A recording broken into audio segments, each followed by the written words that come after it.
Hey guys, what's up? Today is Friday. It is about 9:10. I just got ready. I'm going to work. I'm gonna have a 10-hour shift, and after that, I'm going to jail. So, I went to sleep like at 2 in the morning last night because I could not stop thinking about this day. It's driving me crazy. I'm gonna take you guys along with me, kind of show you my experience. I obviously can't take you guys inside with me, but I am gonna be vlogging up until then and after and what I think about it.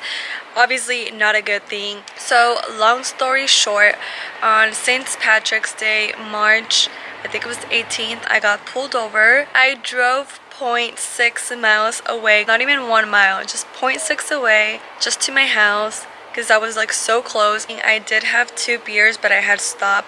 But since I'm like so tiny, I'm 5'3" and I'm like really skinny, my alcohol level just takes so long to go down. So obviously when I had to take the breathalyzer, like it showed up over 0.8. So now I am left with a DUI. It's been such a rough time, like just going through everything. You guys, don't drink and drive. And I've always said this, and I'm not the person to ever drink and drive. Luckily it was just so close, and I obviously wasn't doing like any reckless driving. It's also one of the reasons why I've been at my mom's, because I've just had so much going on with court. It's been like every 2 weeks. It is a 24-hour self-surrender, so I was able to choose from what days and what time during the day I would be going in. I'm super nervous. I have no idea what to wear. Like,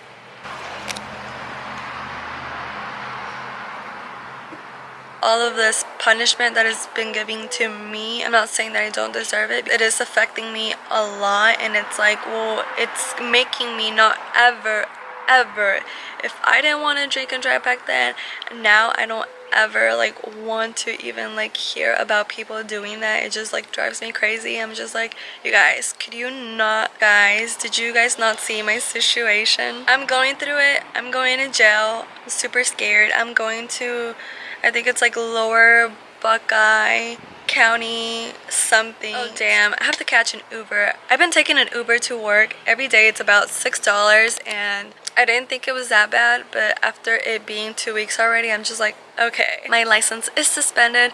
I just want to get all of this over with and go back to Texas. My sister will be picking me up from work today. We are gonna drive home, and I'm just gonna get a change of clothes, like change to some clean underwear and clothes. Like, I'm so afraid, guys. I'm so afraid to get hit in the face or something. I don't know.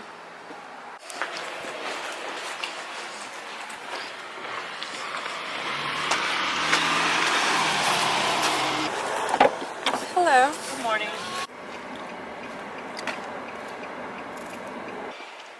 So I just got to work. I don't know what's up with my camera. Like, is it dirty? I'm just getting everything ready to open the store. What the hell is up? Should I throw in a little saliva in there? Hey guys, I just got home from work. It is 8:40. I have like 10 minutes to shower really quick and get ready.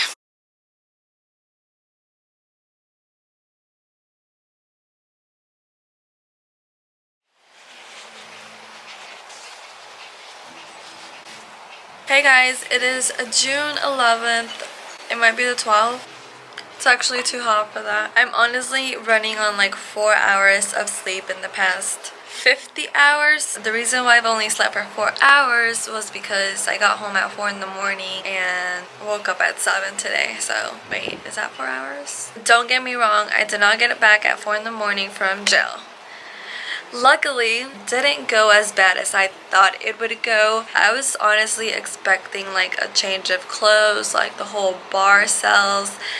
I thought it was gonna be like pretty effing cold. It wasn't even that cold. I mean, it was cold, but like regular type of cold. Wasn't such a great experience. It just makes you feel really bad about yourself, and honestly like think of your entire world. I decided to go on Friday night because I was going to be off on Saturday, so I thought that's gonna be perfect. If I do one whole day, I'm gonna be getting out Saturday night and then I'll be good to go to work on Sunday morning. They let people in every hour, and midnight is the latest that you could go in. Really isn't a big deal to show up super early to those places because the doors do open exactly at that hour. So as soon as they open the doors, they let like the people in that made a line to go in around at 10. So if there's like 5 of them that are going in for a self-surrender, like they just check your ID, the paper saying that you're required to be there, and then like they just put you in the room, and as soon as like they're done with the people, they don't keep the doors open, they close them.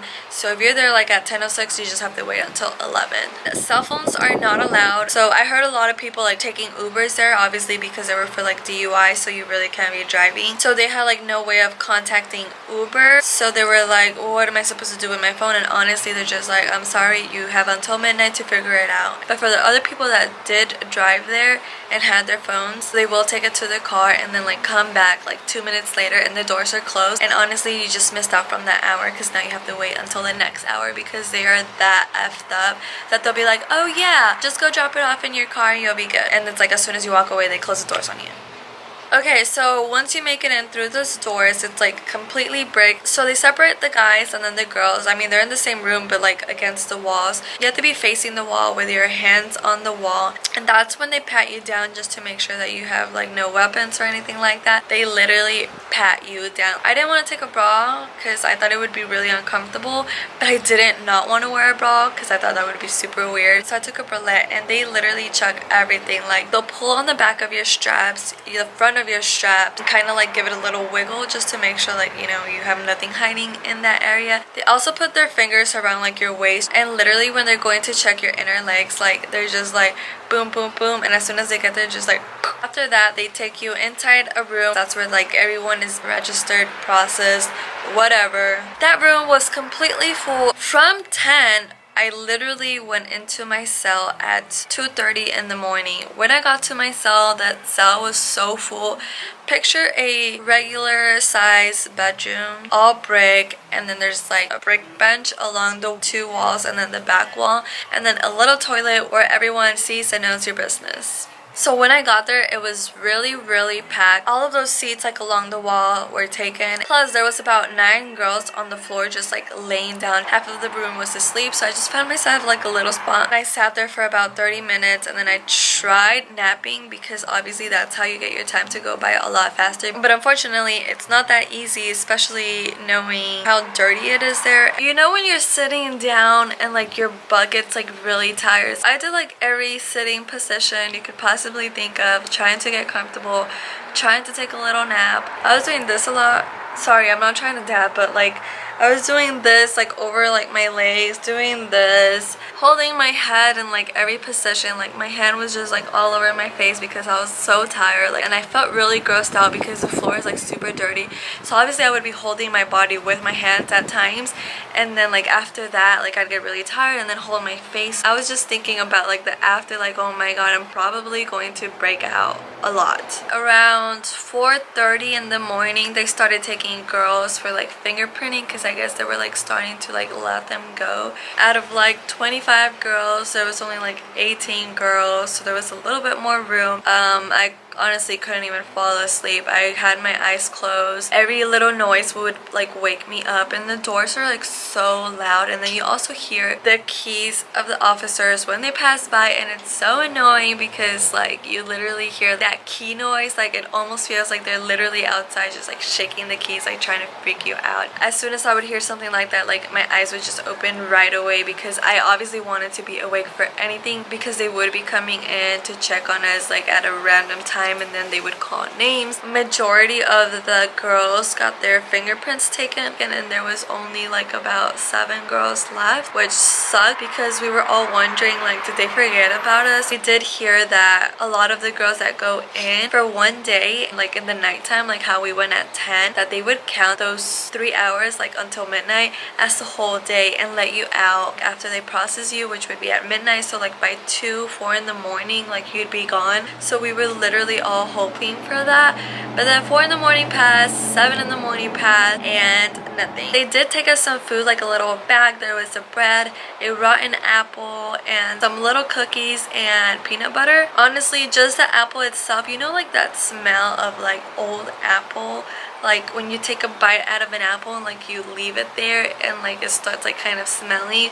That's exactly how the room smelled. I didn't want to eat anything. I did have those little cookies. My mouth got super dry. My mouth was already dry from not drinking water like in the past 10 hours, and like it's not like you could ask them for water because there is like the sink water, so they would point to it and be like, there's water right there. So after a certain time they took us out to another cell, and then after that they took us to another cell which was smaller than the cell that we were at. There was only 5 of us, and that's when we all started talking. After like being moved from like those cells, it was just us, and we felt like a lot more comfortable. We talked to each other, we told our stories. Like it was a small good group, you know what I mean? So after us talking for like what felt like hours, we were just like, I wonder what time it is. Like we were like, it's probably 12, and then later, oh no, it's probably 1, it's probably 2, I bet it's 3 now.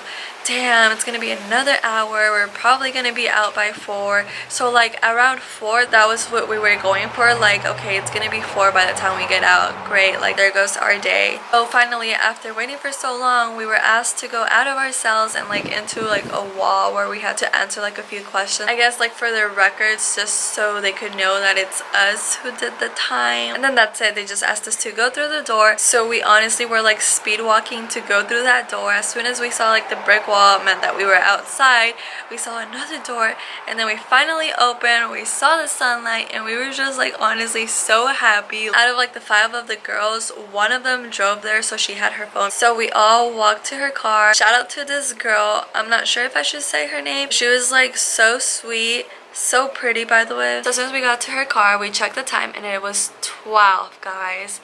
12. And we were all just taking turns using her phone, like calling everyone. But yeah, so that is it. I mean, it wasn't as bad as I thought it was going to be. I was completely freaking out. It wasn't that bad. And I'm not saying it because I felt comfortable being there, because I didn't. I know for sure I did not belong there.